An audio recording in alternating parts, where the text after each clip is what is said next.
இடம்பொருள் நேயர்களுக்கு வணக்கம். ஸோ இன்னைக்கு பார்த்தீங்க அப்படின்னா பாண்டியன் ஷோ சீரியலில் எப்படியோ தங்கமயிலன் சரவணனுடைய கல்யாணம் சூப்பராக நடந்து முடிஞ்சோடனே இப்போ ஃபோட்டோ செஷன் ஆரம்பிச்சிட்டாங்க. அதுக்கு முன்னாடி அந்த குடத்துக்குள்ளே மோதிரத்தை போட்டு எடுக்கிற செஷன் இருக்குல்ல, அதெல்லாம் விளாண்டுட்டு இருக்கும்போது ஒருத்தர் ஜெயிச்சு இன்னொருத்தர் தோக்கக்கூடாது, ரெண்டு பேருமே ஜெயிக்கணும் அப்படின்னு சொல்லிட்டு ஹரி படத்து டைலாக்லாம் சொல்லிட்டு இருக்காரு. பாண்டியன் ஒன்று சூப்பராக சொன்னீங்க அப்படின்னு சொல்லிட்டு எல்லாம் சொல்லி கடைசியாக பார்த்தீங்க அப்படின்னா மோதிரத்தெல்லாம் எடுத்து முடிச்சிடறாங்க. முடிச்சதுக்கப்புறம் எல்லாரும் வரிசையாக நின்று ஃபோட்டோ எடுத்துக்கிட்டு இருக்க.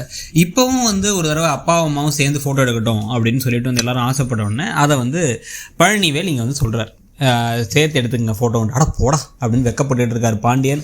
ஆனாலும் அதுக்கப்புறம் பார்த்தீங்கன்னா ஃபோட்டோஸ் எல்லாம் சூப்பராக எடுத்துடுறாங்க. எடுத்துகிட்டு கடைசியில் ஜோடியாவும் பாண்டியனும் கோமதியும் ஃபோட்டோ எடுக்க, அதுக்கப்புறம் ஒவ்வொருத்தங்களாம் சேர்ந்து எல்லாம் சிரித்து மகிழ்ந்து எல்லாம் ஒரு கல்யாணத்தை நடத்தி முடித்த சந்தோஷத்தோடு உட்காந்துருக்காங்க. வந்த கிஃப்டெல்லாம் பார்த்துட்டு இந்த பக்கம் பார்த்தீங்க அப்படின்னா இந்த சேரெல்லாம் அடுக்கி போட்டு இந்த ரெண்டு வீட்டு ஆட்கள் மட்டும் அப்படியே எல்லாரும் கிளம்பிடுவாங்கல்ல, அந்த மாதிரி சாவகாசமாக உட்காந்துருக்கும் பொழுது இப்போ தான் என்ன பண்ணுறாங்க அப்படின்னா இவர் கையில் செருப்பு இல்லை அப்படிங்கிறத பார்த்து பழனிவேல் என்ன பண்ணுறாருன்னா கூட ஒன்று போய் செருப்பு வாங்கிட்டு வர்றாரு. இவர் காலில் செருப்பு இல்லைங்கிறதுனால. இதுக்கு முன்னாடியே பார்த்தீங்க அப்படின்னா ஒருத்தங்க வேற என்னம்மா இவ தான் ரெண்டாவதாக ஓடி வந்த மருமகளா அப்படின்னு ராஜியை பார்த்து கேட்க, இந்த பாருங்க எங்கள் தம்பிங்களுக்கு பிடிச்ச பொண்ணை அவங்க கட்டிட்டு வந்தாங்க, எல்லாம் எங்கள் வீட்டில் சூப்பரான மருமகள் தான் இருக்காங்க, யாரும் அதை பற்றி பேச வேணாம் அப்படின்னு ஏற்கனவே குழலியும் இந்த ஒரு பக்கம் கோமதியும் சொன்னதுனால ராஜியெல்லாம் ஒரு மாதிரி கண் கலங்கி இருந்தாங்க. இப்போ இந்த சமயத்தில் செருப்பை கொடுத்ததுக்கப்புறமா இவரே பழனிவேலே இந்த அனுமார் கொடுக்குற மாதிரி அப்படி உட்காந்து அப்படி கொடுத்தாரு கையில். என்னடா அதுன்னா செருப்பு போட்டுக்கோங்க அப்படின்னா, ஏன் செருப்பு போடல, நீங்கள் செருப்பு போட மாட்டீங்களா அப்படின்னா, இல்லை கல்யாணம் முடிகிற வரைக்கும் செருப்பு போடக்கூடாதுன்னு சபதம் எடுத்திருந்தாரு. ஆனால் ஏன் மாப்பிள்ளைக்கு எதுவும் குறையா அப்படின்னு எல்லார் முன்னாடியே வச்சு பாக்கியம் கேட்குறாங்க.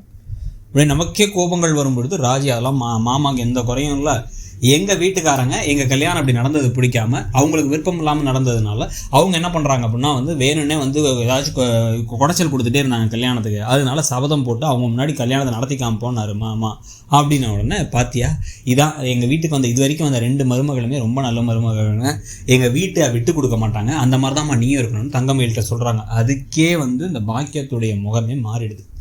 மாறினதுக்கு பிறகு பார்த்தீங்க அப்படின்னா எல்லாம் பேசிக்கிட்டு இருக்கும் பொழுதே உள்ளார தங்கமயில கூப்பிட்டு போயிட்டு அவங்கள்ட்ட என்ன சொல்கிறாங்கன்னா, எனக்கு இந்த ரெண்டு மருமக மேலேயும் ஒரு நல்ல இம்ப்ரெஷனே கிடையாது, அவங்க ரெண்டு பேர் மேலேயும் நல்ல அபிப்பிராயம் சுத்தமாக இல்லை, இந்த குழலி மேலேயும் கிடையாது, அவங்கள்ட்டலாம் நெருங்காத, நீ தான் மூத்த மருமங்கிற மாதிரி நடந்துக்கோ, வீட்டில் என்ன சாப்பாடுங்கிறது கூட ஒன்றை கேட்டு தான் நடக்கணும் அப்படிங்கிற மாதிரி நடந்துக்கோ, அவங்களாம் பணக்கார பொண்ணுங்கன்னு திமிர் இருக்கும், அவங்க முன்னாடி நீ உங்க கெத்தை காட்டு, அப்படியே கொஞ்சம் கொஞ்சமாக கைக்குள்ள உன் மாமியாரை போட்டுக்கோ அப்படின்னு அட்வைஸ் கொடுத்துட்ருக்காங்க. அம்மா சொல்கிறதெல்லாம் கேட்டு நடந்துக்கம்மா அப்படிங்கிறாரு இவர் வேறு மாணிக்கம் வேறு.